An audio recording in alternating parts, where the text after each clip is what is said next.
Saya dari SMP umum.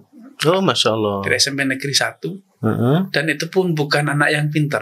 Masya Allah. Saya lulus SMP itu nilai merah saya ada 2. Masya Allah.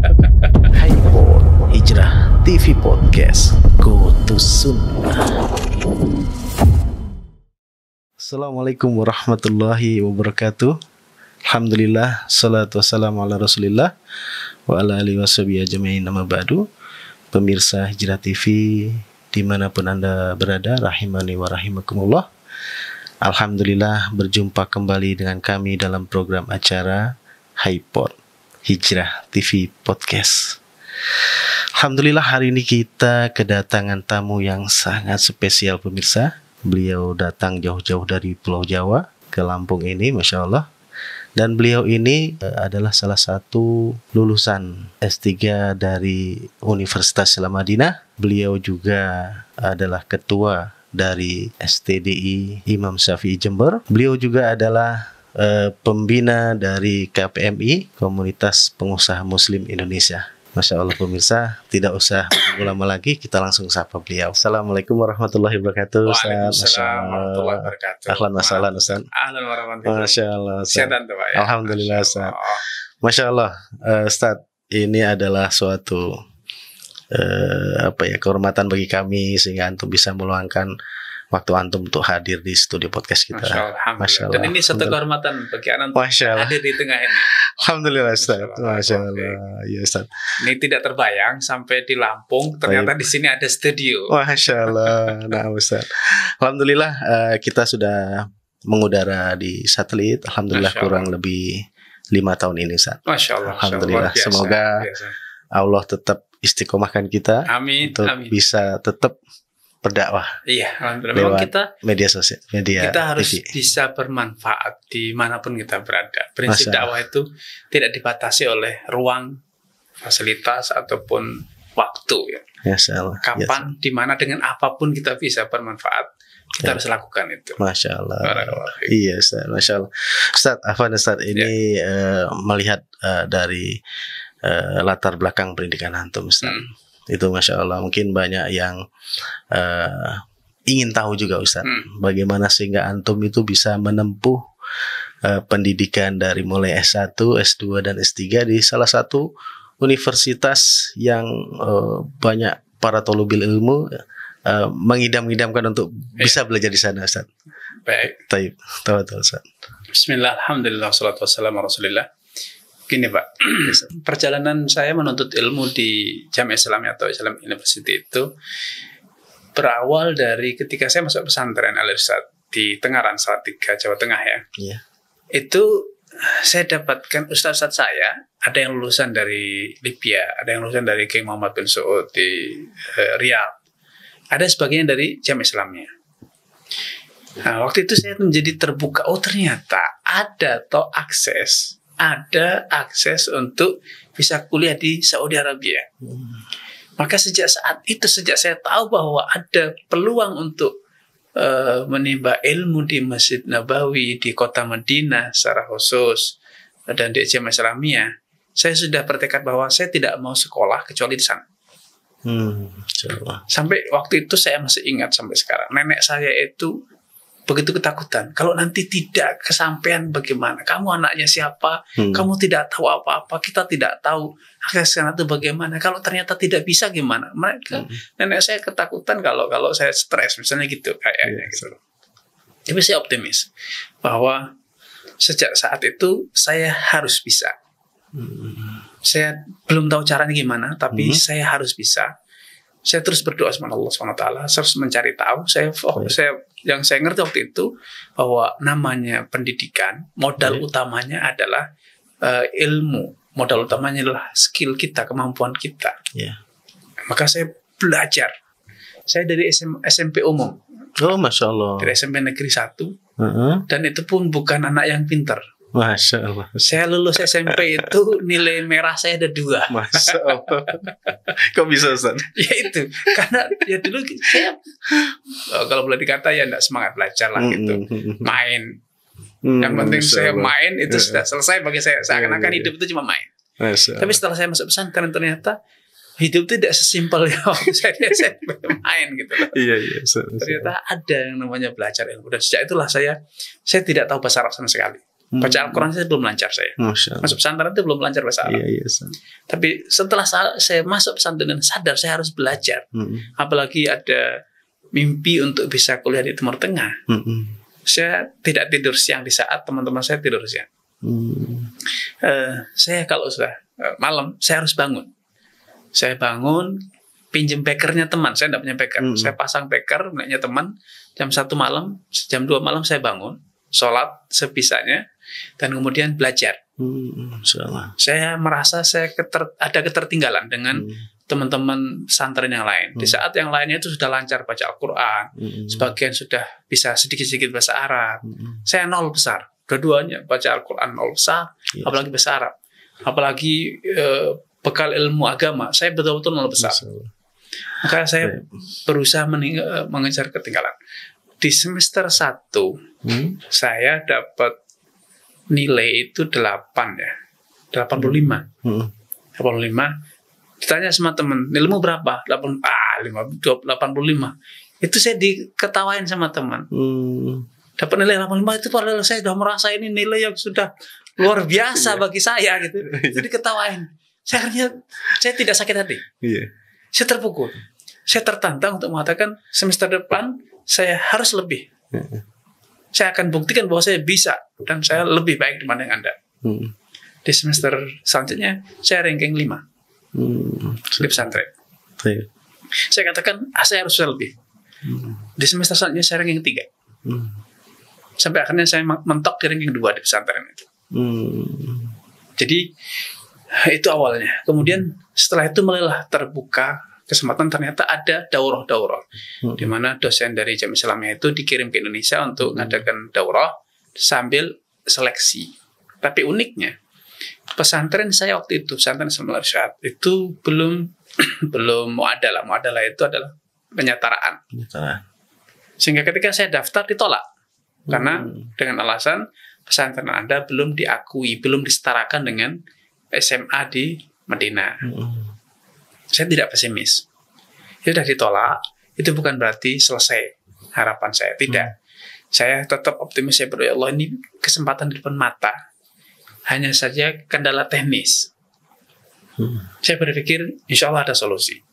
Saya berdoa kepada Allah SWT, ya Allah, bukakanlah peluang ini. Saya terhenti di sini langkah saya. Saya optimis. Saya ikuti daurah itu, daurah dari Madinah. Dan saya terus berdoa. Mohon kepada Allah untuk diberi solusi. Subhanallah, saya dipanggil oleh syekh yang lain. Masya Allah. Oleh ketua rombongan itu, ketua delegasi, saya ditolak. Tapi justru oleh syekh yang lain saya dipanggil. Dia panggil, namanya Syekh Abdurrahman Sa'di Al-Ahmadi. Itu sama So'odak Jan. Duanya itu yang manggil saya. Saya dipanggil tuh ke ruangan di tempat mesnya beliau di Cipanas waktu itu, Pak. Dipanggil, ditanya, Arifin, kamu pengen kuliah di Madinah enggak? Saya bilang, saya sangat pengen. Saya sangat mendapatkan bisa kuliah di Madinah. Kata beliau, kenapa kamu tidak daftar? Saya sampaikan saya sudah daftar, dinyatakan tidak memenuhi kualifikasi. Karena saya di pesantren yang kondisi demikian-demikian. Sudah, kalau gitu duduk. Saya dites oleh 2 orang Syekh. Abdurrahman Sa'di dan So'odak Jan. Masya Allah. Jadi tes hafalan Quran, bahasa Arab, pengetahuan umum tentang ilmu agama gitu. Saya jawab sebisa, semaksimal yang saya bisa lakukan. Terus uniknya waktu itu belum pengumuman. Kan tidak langsung pengumuman, harus nunggu setahun. Saya diberi komitmen oleh Syekh. Saya kasih waktu 1 bulan. Kamu lengkapi persyaratan, akte terjemahan diterjemahkan, ijazah diterjemahkan. Saya sampaikan ijazah saya belum disetarakan. Apa yang ada ijazah itu pokoknya terjemahkan saja. Maka dalam 1 bulan akhirnya saya berusaha menyelesaikan administrasi itu. Dapat. Dan kemudian saya kirimkan melalui pos waktu itu.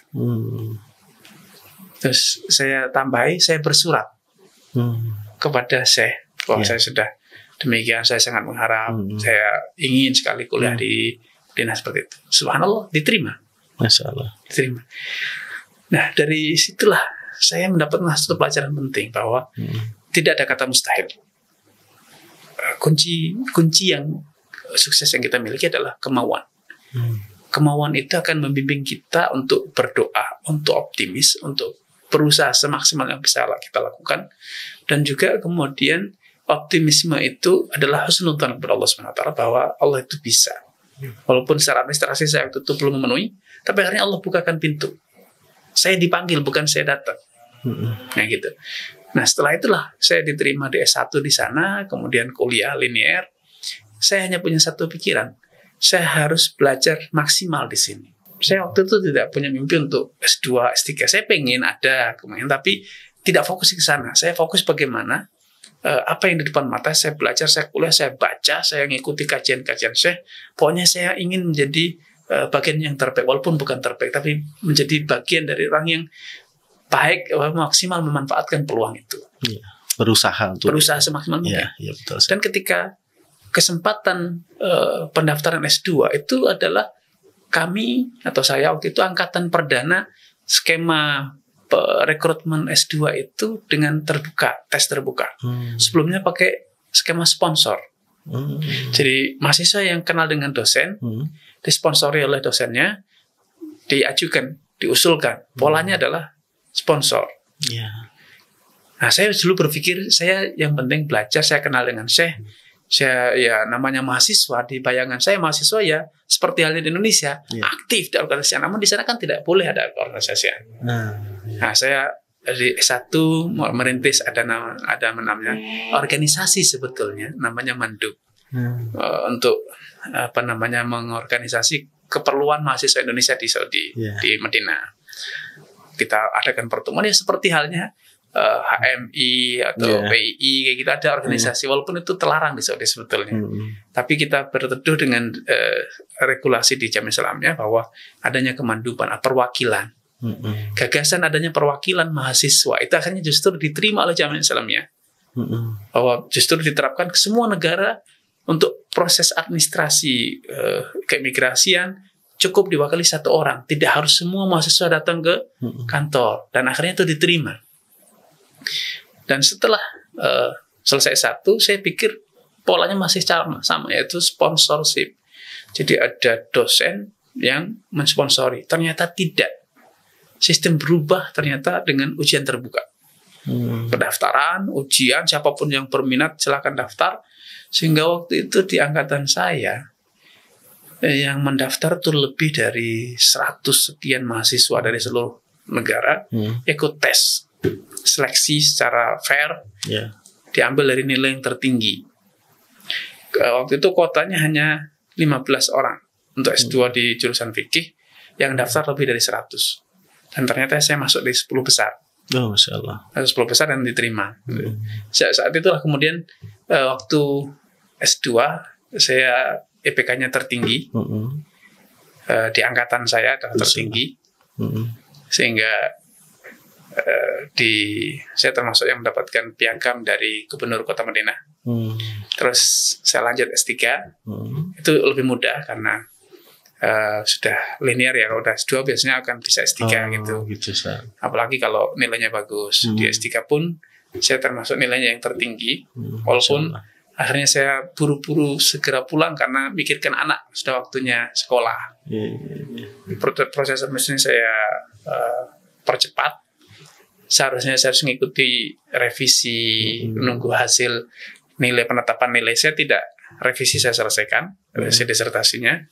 Tapi untuk penetapan nilai dan lain sebagainya saya tinggalkan. Saya sampaikan kepada Jamiah Islamiyah bahwa saya ingin menyelamatkan pendidikan anak karena mereka sudah telat gitu. Sehingga akhirnya untuk S3 saya tidak sampai mengikuti proses penetapan nilai. Saya cuma meminta kepastian apakah saya tetap dianggap lulus. Kata mereka iya, tetap dianggap lulus.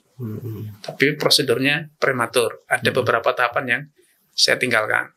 Karena selama itu tidak mempengaruhi pada kelulusan. Saya bilang tidak apa-apa, saya administrasi saja, saya sudah puas dengan ini, katanya bilang gitu. Masya Allah. Masya Allah Ustaz. Mendengar cerita antum ini sangat wajar Ustaz ya. Kalau antum itu sangat dikenal oleh para masyayikh. Bahkan saya pernah lihat di media sosial Ustaz, ada satu syekh, apa nana lupa nama syekhnya, cuman waktu beliau ditanya tentang ustadz di Indonesia yang paling layak diambil ilmunya, dan beliau Masya Allah menyebut nama antum Ustaz. Oh, itu karena dosen saya sendiri. Oh. Itu saya sama Ustaz Sulaiman Raili. Oh iya, Sulaiman. Itu kan Masya Allah, Masya Allah. ya, setiap mahasiswa idealnya itu kan dia kenal dosennya. Iya. Dan dosen normalnya ya kenal mahasiswanya. Oh, Masya Allah. Hanya karena saya tadi menggerakkan mahasiswa, memanage kegiatan mahasiswa, ketika kita ketemu dengan saya, kunjungan ke saya, itu selalu saya yang menghubungi, saya yang meminta komitmen jadwal untuk kunjungan saya. Alamat saya itu saya yang nyatet, saya yang hafal. Akhirnya saya banyak kenal saya, dan saya banyak kenal. Walaupun saya lintas prodi ya. Dosen-dosen yang di prodi ilmu, saya di prodi fikih. Dosen yang di prodi ilmu hadis, saya akrab dengan mereka, saya kenal dengan syekh-syekhnya. Sehingga kita sering berkunjung baik di kantornya ataupun di rumahnya.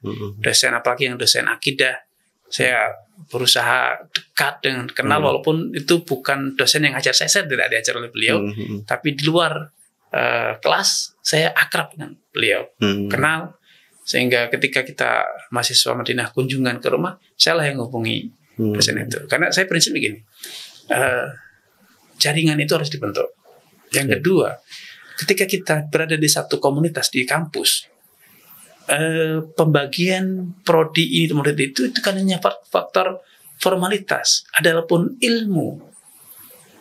Ya, siapapun yang dia memang pakar di bidangnya, saya harus belajar dari dia, walaupun dia bukan dosen yang mengajar saya, tapi dia pakar, punya kepakaran di situ. Saya harus kenal, saya harus dekat, saya harus belajar dari beliau. Sehingga seperti itu prinsipnya gitu.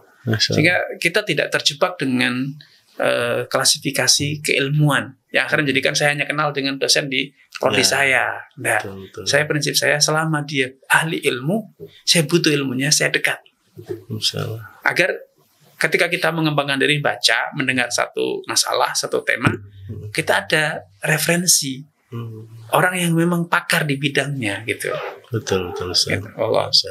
Ya Ustaz, mendengar cerita antum tadi bahwa di doktoral prosesnya lebih agak mudah Ustaz ya, karena memang sudah di jalur S2 dan salah satu nilainya juga sudah paling tertinggi gitu Ustaz ya. Betul. Nah, yang Anda mau tanyakan Ustaz, waktu itu angkatan antum dari Indonesia ini siapa aja Ustaz untuk program doktoral? Di sini, ini memang di Indonesia, di Jamiah Islamiyah itu memang selektif banget ya. Sangat sedikit sekali yang diterima.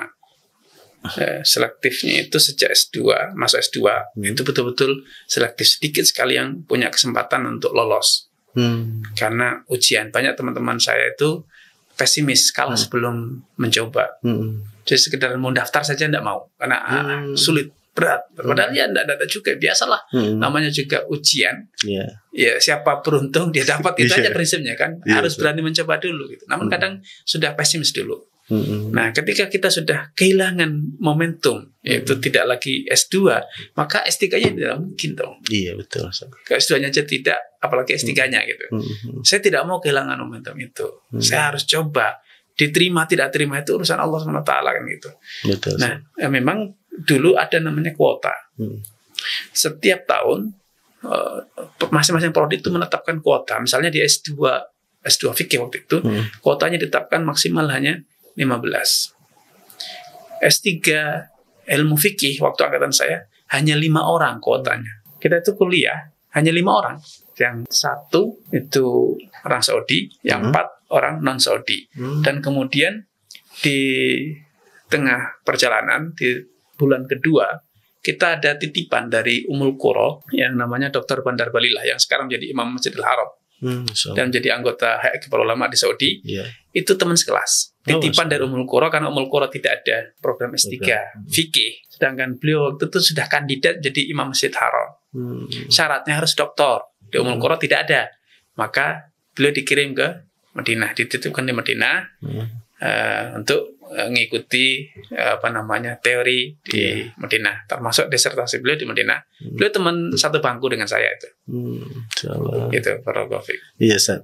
Jadi waktu itu antum sendiri Ustaz ya untuk doktoral? Iya betul. Untuk doktoral fikih di angkatan kakak kelas saya itu cukup jauh, di bawah saya juga cukup jauh. Berarti di antara para doktor yang ada di ustaz-ustaz kita di Indonesia ini antum termasuk paling senior Ustaz? Enggak juga ya. Ada kakak kelas kita yang senior, cuma kan faktornya kadang ini tantangan mahasiswa Madinah Ummul Qura itu beda dengan mahasiswa lain. Banyaknya biro perjalanan haji umroh yang itu merupakan peluang bisnis yang luar biasa ya. Sekali menjadi guide, kalau guide-nya mahasiswa S2, mahasiswa itu kan luar biasa dibanding kalau guide-nya S1 gitu. Ini adalah yang menjadi tantangan ya, penghambat ke bahasa tepatnya, menjadi rintangan bagi mahasiswa itu untuk fokus di pendidikan S2, S3-nya. Akhirnya banyak yang tidak selesai atau ya selesai asal selesai gitu karena waktunya habis untuk melayani jamaah haji umroh. Padahal kalau kita ingin belajar, kita harus membaca banyak, mendengar banyak, menganalisa banyak, kemudian kita harus nulis gitu. Nah, waktu itu kan sangat ya banyak tersita ke situ. Nah, komitmen mahasiswa Madinah untuk fokus belajar menyelesaikan disertasinya, banyak membaca, menganalisa, mendengar, ini sangat dibutuhkan. Nah, di era Ana masih di Madinah, Ana berusaha mengingatkan adik-adik kelas, ada komitmen loh ya, ada aturan main loh ya, bahwa mahasiswa Madinah tidak boleh bekerja baik dengan upah atau tanpa upah. Nah, itu di ikamahnya itu izin tinggalnya itu di stempel ada, tidak diizinkan untuk kerja dengan upah atau tanpa upah. Nah, komitmen untuk menjaga ini kadang-kala diabaikan oleh banyak teman. Karena ya selesai jenjang S2, jenjang S3, tapi karena waktunya banyak kerja di luar, akhirnya ya asal selesai gitu kan. Termasuk S1 pun gitu, banyak yang asal selesai. Kapasitas keilmuannya tidak sesuai dengan yang diharapkan karena dia baca minim, hadir di halaqahnya para masyayikh juga jarang, apalagi menganalisa, diskusi dengan teman kayak gitu. Akhirnya ya menjadikan kualitas itu yang akhirnya turun. Bahkan banyak yang hari ini yang sudah S2 akhirnya DO. Tidak selesai karena waktunya habis untuk guide, jadi guide ya, jadi pelayan. Termasuk antum tahu lah itu. Masya Allah, ya Ustaz. Berarti itu memang salah satu hambatan Ustaz bagi para mahasiswa. Karena memang berat Pak, hidup di Saudi dengan gemerlap yang sedemikian rupa, kita hanya hidup dengan living cost yang hanya 800 rial. Lagi sudah punya istri, punya anak, itu memang terasa berat sekali, terasa pahit di bibir. Tayyib Ustaz. Oh iya Ustaz, setelah antum menyelesaikan sekolah antum di Universitas Islam Madinah, kemudian apa antum langsung pulang ke kampung halaman atau ada perjalanan lain? Sebelum saya selesai, kita sudah dengan beberapa teman-teman itu sudah berkomitmen merintis STD Imam Syafi'i. Sehingga STD itu dirintis kita belum selesai, kita masih kuliah di sana. Masya Allah. Nah, sehingga ketika awal-awal STDI berdiri, waktu Ustadz Ali Misri, Hamidullah ya, beliau sudah di Indonesia, kita mahasiswa itu masih patungan. Dari uang living cost yang hanya 850, itu kita potong lagi 50 real untuk mensupport STDI di awal berdirinya. Masya Allah.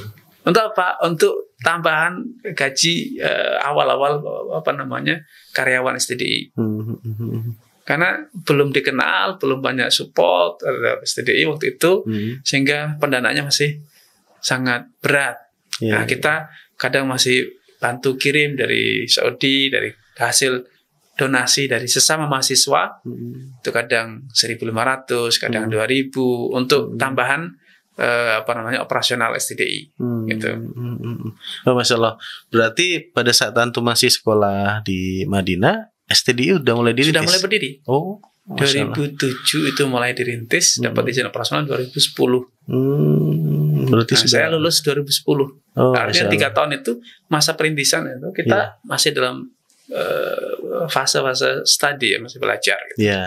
Dan waktu itu yang paling banyak di lapangan siapa Ustaz yang di Indonesia? Ustadz Ali Misri, ada Ustadz Nur Hasan Silviantoro, ada Ustadz Nur Khalid Kurdian, Ustadz Ahmad Daniel itu yang sudah di Jember. Di Jember. Lapangan. Memang beliau juga asli orang Jember, Ustaz, seperti antum? Tidak ada. Oh, tidak ada. Mereka bukan orang Jember sama sekali. Tidak ada satupun dari mereka yang ahli Jember. Terus kenapa menjadi awal pemilihan kota Jember itu, Ustaz? Jadi gini, Pak. Ya, Ustaz.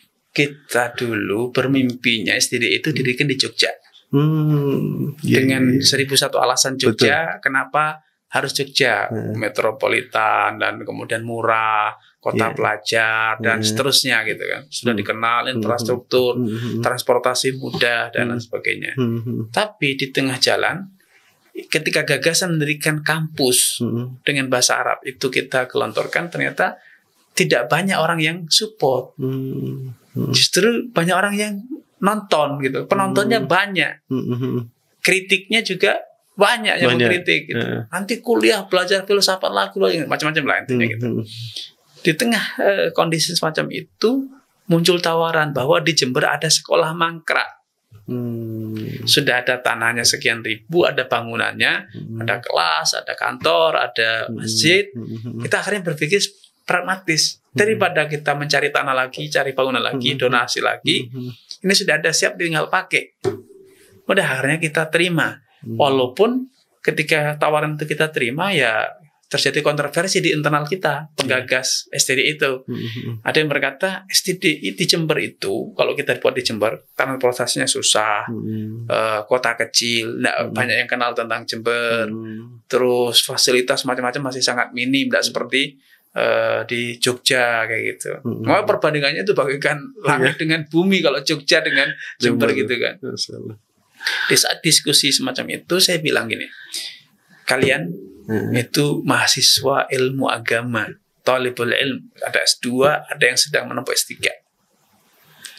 Masa tidak malu dengan yang namanya Freeport? Amerika itu orang kafir. Mereka tidak berkata irian.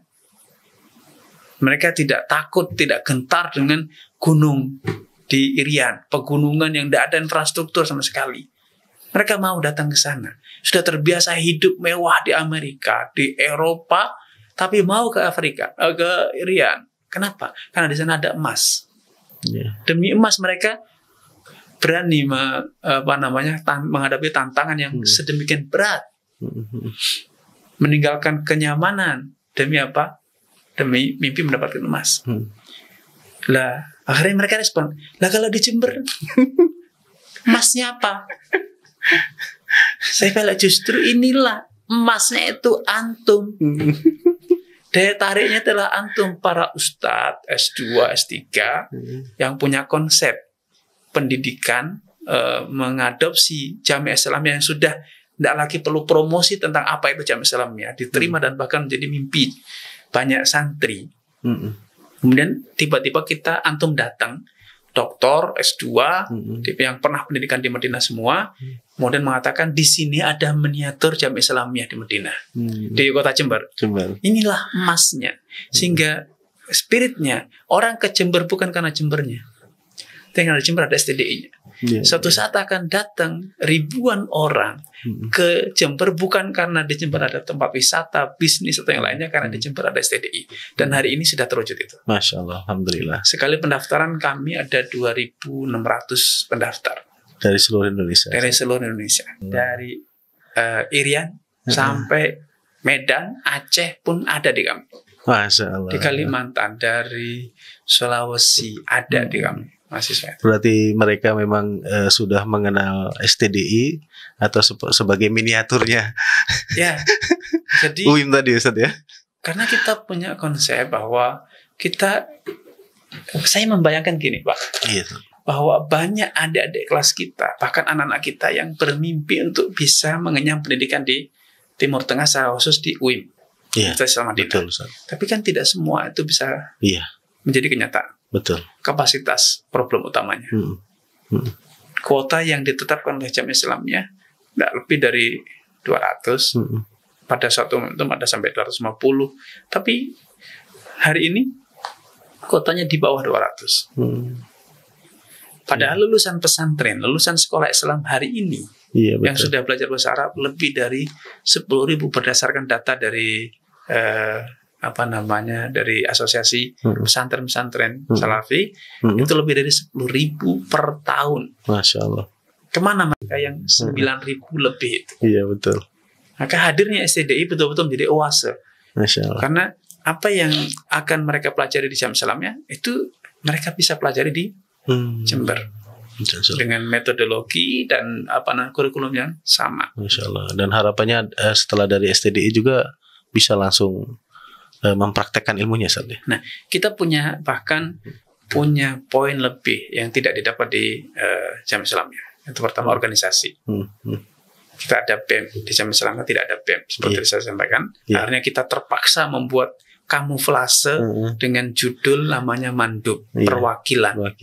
Padahal itu sebetulnya BEM, walaupun kegiatannya ya lebih minim ya, lebih kecil dibanding kegiatan BEM sewajarnya di kampus. Yang kedua adalah pengalaman hidup di tengah masyarakat real. Ini curhat Pak ya. Saya tidak agar tidak dikatakan itu mengada-ada. Iya betul. Ketika saya lulus, ada kesenjangan budaya yang tempat saya menimba ilmu di Madinah beda dengan budaya tempat saya harus kembali, yaitu di Indonesia. Kesenjangan budaya ini menjadikan saya canggung, bingung apa dan bagaimana. Apalagi dari sisi bahasa, kita belajar ilmu dengan bahasa Arab. Sedangkan masyarakat berinteraksi dengan kita kan bahasa Indonesia. Betul. Saya misalnya dalam fikih, belajar ilmu fikih dengan bahasa Arab, sampai di Indonesia istilah yang digunakan ternyata istilah Indonesia, istilah Latin. Misalnya kita belajar hak syuf'ah dalam bahasa Arab fikih. Di Indonesia ternyata tidak pakai bahasa itu, namanya hak preemption. Hak misalnya mendapatkan penawaran terlebih dahulu. Kita belajar tentang saham, tentang berbagai macam trading dan kita belajar istilah namanya bai'ul hamish. Di Indonesia ternyata namanya tidak seperti itu. Ya, ada effort baru bahwa kita harus menjembatani istilah-istilah dalam bahasa Arab untuk kemudian bisa difahami oleh orang Indonesia. Sebagaimana kita juga butuh jembatan agar kita paham tentang praktek perniagaan di lapangan, agar kita bisa koneksikan dengan ilmu yang kita dapat. Ini butuh energi. Banyak orang yang down di sini, Pak. Sehingga mereka menganggap ini transaksi baru, ini akad baru, ini hal baru yang tidak pernah saya pelajari. Padahal sudah belajar. Sudah. Masya Allah. Dan ini tantangan tersendiri. Nah, ketika kita di kampus Indonesia, jembatan itu sudah dibangun. Sehingga ketika saya ngajar misalnya fikih muamalah di Jember, saya ajarkan kalau di Indonesia dikenalnya dengan nama ini. Di Indonesia bahasanya dengan bahasa ini. Sehingga ketika belajar, langsung tahu bahwa di lapangan adalah ini dan hukum fikihnya adalah ini. Lebih instan. Gitu. Masya Allah. Ya, Masya Allah, Ustaz. Berarti memang dengan apa yang kita pelajari di Arab dan kemudian kita praktekkan di Indonesia, memang ada hal-hal yang perlu kita naturalisasi untuk murid-murid kita bisa paham juga, Ustaz. Ya betul Pak, karena pertama bahasa itu gap terbesar adalah bahasa. Kalaupun kita belajar Indonesia dari referensi Arab, ada gap. Di lapangan tidak kayak gitu misalnya. Bab rohan, kita misalnya bab gade, Pak. Ya. Ada istilah yang kita pelajari, rohin wal murtahin. Bahasa Indonesia apa ya? Penggade yang menerima kreditur, gitu kan. Akhirnya kita ketika mau bicara tentang bab pergadean di tengah masyarakat, bingung ini. Rohin wal murtahin dan rohin almarhun fi, masyarakat tidak nyambung. Kita menggunakan bahasa masyarakat, kita tidak ngerti, gitu kan. Akhirnya ada kesulitan di sini. Nah, ini yang menjadi salah satu tantangan bagi pelajar ilmu syar'i, adanya kesenjangan gap bahasa. Belum lagi faktor regulasi yang sudah berlaku di Indonesia.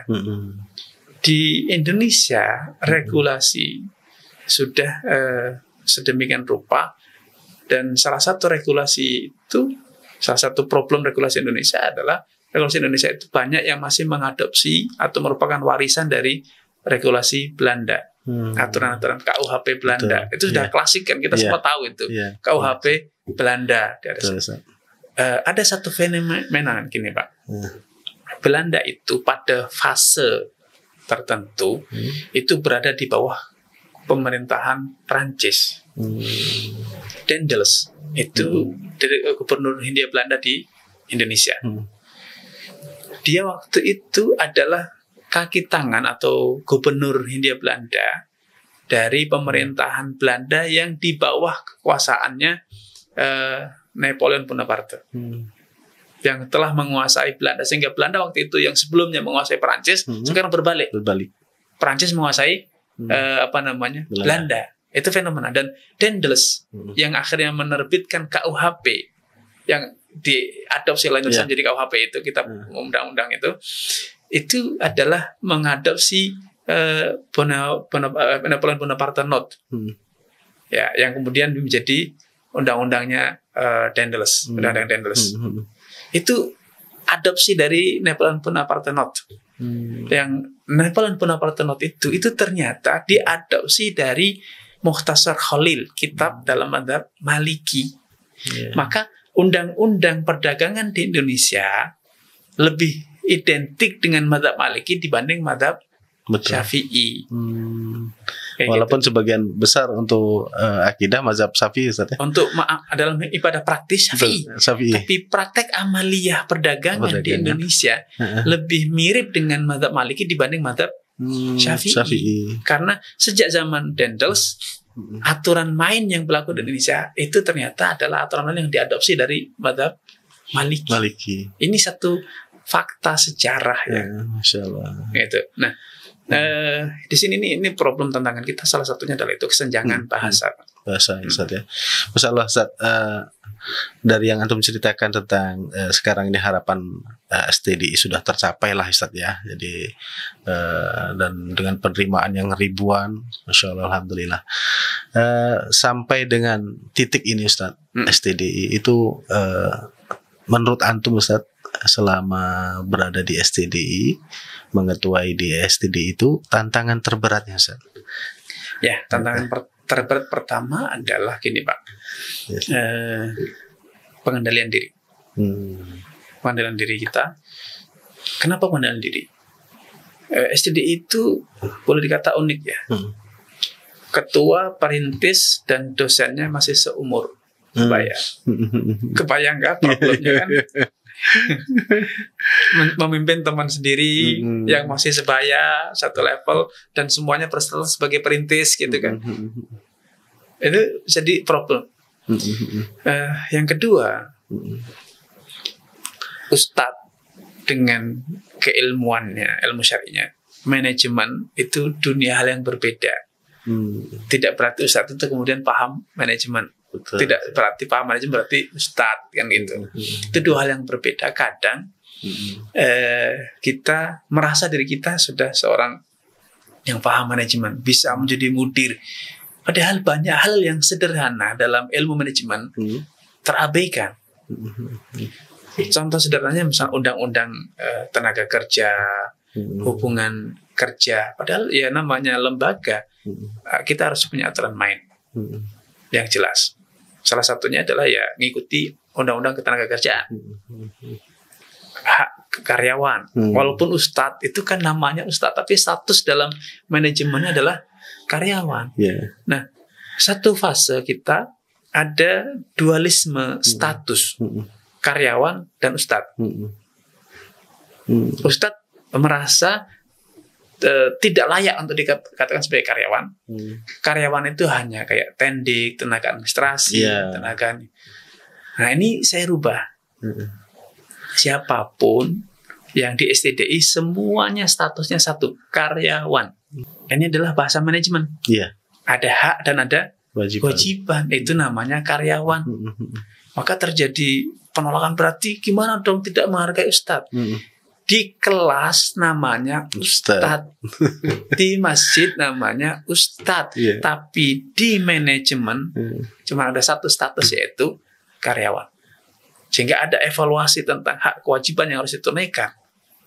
Ada potong gaji ketika ustadznya telat, Ada penilaian dari pengguna yaitu mahasiswa. Kita buat angket, mahasiswa menilai ustadznya, metodologi pengajarannya, penguasaan terhadap materi, terhadap macam-macam. Sebagaimana itu berlaku pada sistem di manajemen kampus lain. Itu tantangan terbesar. Dan hari ini alhamdulillah boleh dikata sudah tidak lagi ada ustadz yang di STDI yang merasa risih ketika dikatakan kita adalah karyawan. Karyawan STDI harus demikian-demikian, tidak ada lagi itu risih. Yeah. Karena karyawan itu kenapa kita posisikan karyawan? Karena harus kita penuhi juga, Ustaz. Iya, dia punya hak kebutuhannya. Itu harus kita penuhi. Gitu. Salah satu bahasa yang masih kadang muncul, saya katakan kadang, sampai hari ini masih kadang muncul, bahwa kita itu berdakwah ikhlas. Kayak gitu kan bahasa manajemennya.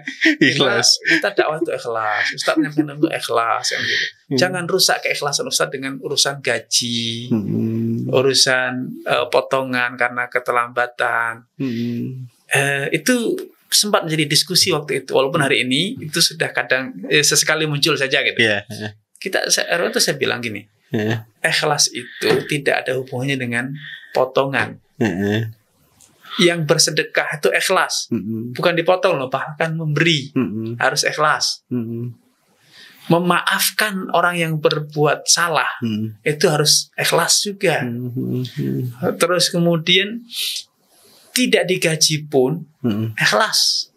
Bahkan dalil-dalil yang ada itu Nabi memerintahkan kita mengambil muadzin yang tidak mengambil upah dari adzannya, ikhlas. Tapi apakah ada istri yang ikhlas ketika tidak dinafkahi? Bahasa ikhlas hilang di situ.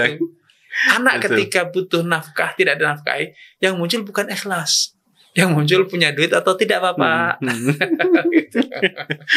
Maka ikhlas itu tidak berbenturan, tidak bertabrakan dengan namanya gaji yang layak, pekerja yang profesional, itu tidak bertentangan. Profesional gajinya tinggi, ikhlas itu lebih baik dibanding tidak digaji, ikhlas. Masalah itu dari bahasa manajemennya kayak gitu, Pak. Itu tantangannya.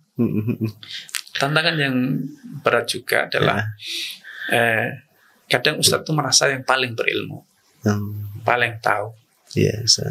Ada dua arah yang berbeda. Santri, mahasiswa harus hormat kepada orang yang berilmu, harus nurut, harus melayani, kayak gitu. Tapi kadang kala kita sebagai ustadz ini kadang lupa bahwa orang yang berilmu itu harus bisa sabar dengan orang yang bodoh, lebih bisa toleransi, lebih bisa ulet dalam berdakwah. Jangan ketika umatnya, dalam tanda kutip muridnya itu kurang sopan dengan gurunya, kemudian mutung, kalau gitu tidak mengajar, tidak dihargai di sini gitu. Padahal kita kalau bercermin kepada Nabi sebagai guru yang paling bagus, beliau diusir, diludahi, dimusuhi, bahkan mau dibunuh. Ketika ditawari oleh malaikat penunggu gunung, apakah aku binasakan saja mereka dengan ditimpakan gunung? Kata Nabi, tidak, jangan. Justru aku berharap dari mereka akan terlahir generasi-generasi yang beribadah kepada Allah. Justru ini kadang terabaikan. Ustadz lupa untuk sabar. Ustadz lupa untuk berlemah lembut kepada murid. Nabi, metode Nabi SAW ketika berbicara, beliau mengulang 2-3 kali.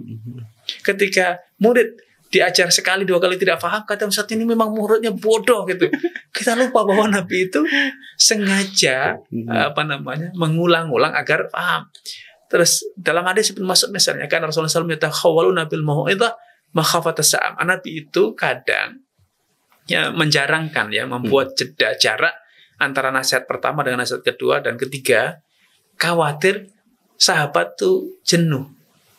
Nah, kita di pesantren, di sekolah, lupa bahwa santri kita juga jenuh gitu. Jenuh melihat ustadz ini aja ceramah ini itu materi itu saja. Sahabat saja ternyata Nabi khawatir sahabatnya jenuh. Nah, aspek jenuh kadang kita abaikan. Santri harus belajar dari pagi jam 7 sampai jam 2. Nanti habis asar hafalan, habis maghrib halakoh, habis sisa murojaah. Ya kan jenuh, Pak. Betul. Nah, kadang kita enggak, santri ini gimana kok jadi kelihatan malas, tidak semangat menuntut ilmu. Padahal ternyata bukannya tidak semangat, tapi santri sedang jenuh, boring. Betul, Gitu. Ustaz. Masya Allah. Ya, kadang kita lupa untuk memperhatikan hal itu. Padahal ustadznya saja jenuh ngajar, juga. akhirnya dia ke pantai, Iya, Dia ke rumah makan refreshing Masya Allah. dengan keluarganya Betul. untuk mengobati jenuh. Nah, santri obatnya apa jenuhnya, Pak? Kalau udah jadi santri, terbayang nggak kira-kira apa obatnya santri kalau sedang jenuh? Pengen bebas gitu, Ustaz. Nggak boleh keluar dari asrama. Jadwal kegiatannya padat. Kira-kira apa kalau Untuk mengobati Ustaz, ya? jenuhnya? Apa, Ustaz, ya? Temennya Oh, iya. dibully, Oh. kerjaan. Itu salah satu obat jenuh. Oh, gitu. Saling membuli sesama mereka, akhirnya timbul kenakalan. Mm-mm. Ada lagi pelanggaran-pelanggaran, jenuh. Akhirnya tidak mau bangun sholat subuh, jenuh, tidak mau belajar, Iya, iya, pura-pura sakit. iya, iya. Ada yang mahnya kambuh, kira-kira jenuh, gitu. Ada tiba-tiba gatelan kulitnya, ketika sampai rumah hilang gatelnya, Pak. Karena jenuh. Iya, betul, Ustaz. Masya Allah. Tapi Ustaz, memang dinamika dalam dunia pendidikan, Ustaz, ya. Yeah. Itu salah satunya, Ustaz. Terus ini kan sekarang ini antum lebih banyak mempelajari tentang perniagaan juga, Ustaz, ya. Dari buku-buku antum juga. Nah, ini dari sudut pandang antum, Ustaz, tentang perekonomian di Indonesia ini, Ustaz, terutama dengan maraknya riba, Ustaz. Nah, itu menurut antum bagaimana, Ustaz, supaya perekonomian kita ini lebih baik lagi dari Gini, Pak, saya sebetulnya tidak spesialisasi di fikih perdagangan.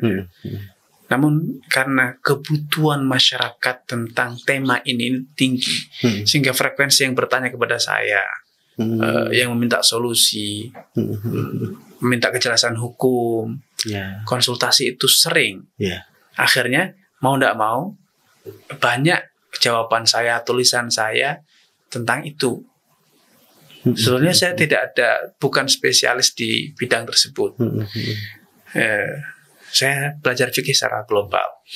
Yang kedua, karena tuntutan banyaknya yang bertanya, banyak yang berkonsultasi, minta diberikan bimbingan, ini mengharuskan saya mengupgrade diri saya. Akhirnya belajar kembali, baca lagi banyak buku-buku kontemporer ataupun yang buku klasik yang akhirnya saya pelajari kembali. Untuk apa? Untuk mencarikan solusi bagi teman-teman yang bermasalah tersebut dalam perniagaannya. Betul. Saya opera lagi itu fatwa-fatwa para ulama, baik di level semacam Majma' Fiqh Islami atau yang lainnya, untuk mendapatkan solusi baru atau mungkin pandangan yang berbeda dalam masalah-masalah tersebut. Karena dibutuhkan oleh masyarakat. Karena intinya kita belajar itu bukan untuk sekedar diri kita, tapi juga untuk kita ajarkan dan kita suguhkan sebagai solusi bagi masyarakat yang bermasalah, gitu, Pak. Itu rasanya cuma hanya itu saja, gitu. Jadi makanya saya untuk undang-undangan ceramah saya telah membatasi diri. Saya saat ini yang masih belum banyak yang bisa menggantikan. Saya rasa seperti itu, bukan karena saya hebat, tapi karena belum banyak yang konsen di sini. Masalah muamalah, saya undang-undang itu kalau undangan ceramah saya batasi. Saya hanya di KPMI, teman-teman KPMI saya masih prioritaskan. APSI, Asosiasi Properti Syariah, yang saya masih prioritaskan. Terus kemudian jadi Aksindo, saya koperasi, itu masih saya, kalau memang mendesak, saya prioritaskan. Adapun kalau ceramah-ceramah umum, saya rasa sudah banyak teman-teman yang bisa menggantikan tema-tema seperti itu, Pak. Oh, Masya Allah. Jadi memang jurusan antum fikih sebenarnya, Ustaz, ya? Fikih, betul. Cuman karena memang banyaknya permintaan dari para praktisi, ya, Ustaz, ya? Ya, konsultasi dari para praktisi itu akhirnya dikesankannya saya spesialisnya. Saya bukan spesialis di situ. Masya Allah. Tapi kalau pandangan antum sendiri bagaimana, Ustaz, tentang perekonomian kita sekarang ini, Ustaz? Sedikit nih, Pak. Di Indonesia ini saya rasa kita terdolimi. Ekonomi syariah, ekonomi Islam itu sebetulnya melekat dengan setiap muslim. Petani di ladang, di sawah, pedagang di pasar, termasuk ekonomi rumah tangga di rumah. Itu sudah berdiri di atas pilar-pilar syariat. Istri kita, ibu-ibu kita tidak mau beli babi, Pasar itu Betul. tahu ini ada pedagang babi, ini ada pedagang daging sapi. Dia milih daging sapi padahal itu lebih mahal. Nah, sengaja memilih daging sapi dan tidak mau daging babi itu adalah bagian dari komitmen terhadap ekonomi syariah. Namun praktek perdagangan ini belum diakui sebagai bagian dari ekonomi syariah karena belum tersertifikasi. Belum tersertifikasi itu akhirnya belum, pasar tradisional belum diakui. Padahal di sana banyak pedagang-pedagang praktek-praktek perniagaan yang betul-betul komitmen secara tradisional. Kalau kita tanya pedagang sapi, kenapa tidak jualan babi padahal murah? Modalnya lebih kecil. Nah, itu haram. Ya gitu. Kalau kita tanya kepada misalnya pedagang kelontong, kenapa ditimbang dengan jujur? Ya karena curang itu haram. Saya orang Islam, saya tidak mau makan barang haram. Ketika kita lihat pedagang belanjaannya customer pelanggan itu ketinggalan, disimpankan sama dia. Ketika besok datang dikasihkan. Padahal pembelinya sudah lupa, tapi dikasihkan. Kenapa? Karena ini halal haram, ini bukan hak dia. Ini belum diukur, belum diakui sebagai bagian dari ekonomi syariat. Makanya ekonomi syariat Indonesia masih kecil. Ya, belum besar. Padahal umat Islam kita terbesar. Seharusnya sebesar popularitas umat Islam, sebesar itulah skala ekonomi syariah kita. Betul. Tapi kita terjebak pada portofolio bahwa kalau belum tersertifikasi, belum diakui sebagai bagian dari ekonomi. Makanya saya usul kepada MUI, kepada regulator, dalam hal ini KNKS dan yang lainnya, definisi ekonomi syariah ini harus didefinisikan ulang. Ekonomi syariah didefinisikan ulang agar bisa lebih komprehensif, mencakup berbagai praktek ekonomi syariah, baik yang tersertifikasi atau tidak. Yang kedua, saya usul agar sertifikasi itu dirubah. Tidak semua disertifikasi, tapi yang disertifikasi adalah yang produk haram. Adapun produk yang halal, apalagi pelakunya adalah muslim, tidak perlu disertifikasi. Tapi standarisasi kualitas yang harus diberikan. Ini kualitasnya bagus. Ini sudah semacam SNI, ini sudah kualitasnya terjamin kayak gitu. Higienisnya, ada LP POM-nya kayak gitu. Itu untuk memastikan bahwa ini bahan atau makanan ini atau benda ini diproduksi dengan cara-cara yang berkualitas. Adapun yang perlu disertifikasi adalah produk haram. Disertifikasi untuk menjadi sebuah deklarasi bahwa ini produk haram. Jangan yang halal yang disertifikasi. Betul. Sehingga akhirnya menjadikan umat Islam merasa kita bukan bagian dari ekonomi syariah karena belum tersertifikasi. Apalagi untuk sertifikasi itu sendiri butuh biaya yang tidak murah bagi sekelas UMKM. Betul. Gitu.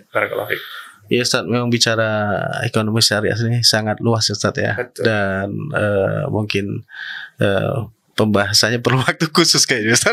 sangat lebar banget. Masya Allah Ustaz.